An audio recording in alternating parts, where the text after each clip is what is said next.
بسم اللہ الرحمن الرحیم۔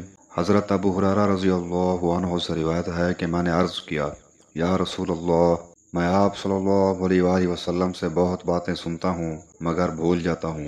آپ صلی اللہ علیہ وآلہ وسلم نے فرمایا، اپنی چادر پھیلاؤ۔ میں نے اپنی چادر پھیلائی۔ آپ صلی اللہ علیہ وآلہ وسلم نے اپنے دونوں ہاتھوں کی چلو بنائی اور میری چادر میں ڈال دی۔ فرمایا کہ چادر کو لپیٹ لو۔ میں نے چادر کو اپنے بدن پر لپیٹ لیا، پھر اس کے بعد میں کوئی چیز نہیں بھولا۔ صحیح بخاری حدیث نمبر 119۔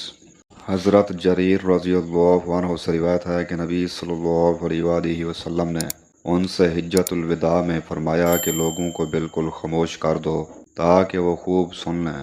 پھر فرمایا، لوگو میرے بعد پھر کافر مت بن جانا کہ ایک دوسرے کی گردن مارنے لگو۔ صحیح بخاری حدیث نمبر 121۔ حضرت ابو موسیٰ روایت کرتے ہیں کہ ایک شخص رسول اللہ صلی اللہ علیہ وآلہ وسلم کی خدمت اقدس میں حاضر ہوا اور اس نے عرض کیا کہ یا رسول اللہ کی راہ میں لڑائی کی کیا صورت ہے، کیونکہ ہم میں سے کوئی غصہ کی وجہ سے اور کوئی غیرت کی وجہ سے جنگ کرتا ہے۔ تو آپ صلی اللہ علیہ وآلہ وسلم نے اس کی طرف سر اٹھایا، اور سر اسی لیے اٹھایا کہ پوچھنے والا کھڑا ہوا تھا۔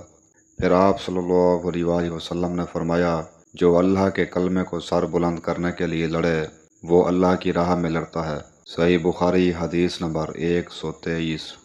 حضرت عبداللہ بن زبیر رضی اللہ عنہ سے روایت ہے کہ حضرت عائشہ رضی اللہ عنہا تم سے بہت باتیں چھپا کر کہتی تھیں، تو کیا تم سے کعبہ کے بارے میں بھی کچھ بیان کیا؟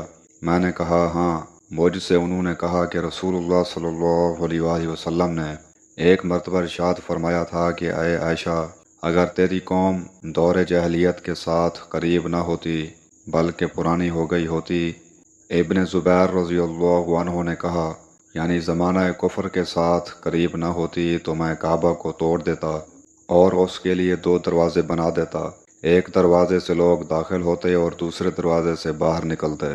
بعد میں ابن زبیر نے یہ کام کیا۔ صحیح بخاری حدیث نمبر 126۔ حضرت عبداللہ بن مسعود رضی اللہ عنہ نے کہا کہ میں نے رسول اللہ صلی اللہ علیہ وآلہ وسلم سے پوچھا کہ دین کے کاموں میں کون سا عمل افضل ہے؟ آپ صلی اللہ علیہ وآلہ وسلم نے فرمایا کہ وقت پر نماز پڑھنا۔ میں نے پوچھا اس کے بعد؟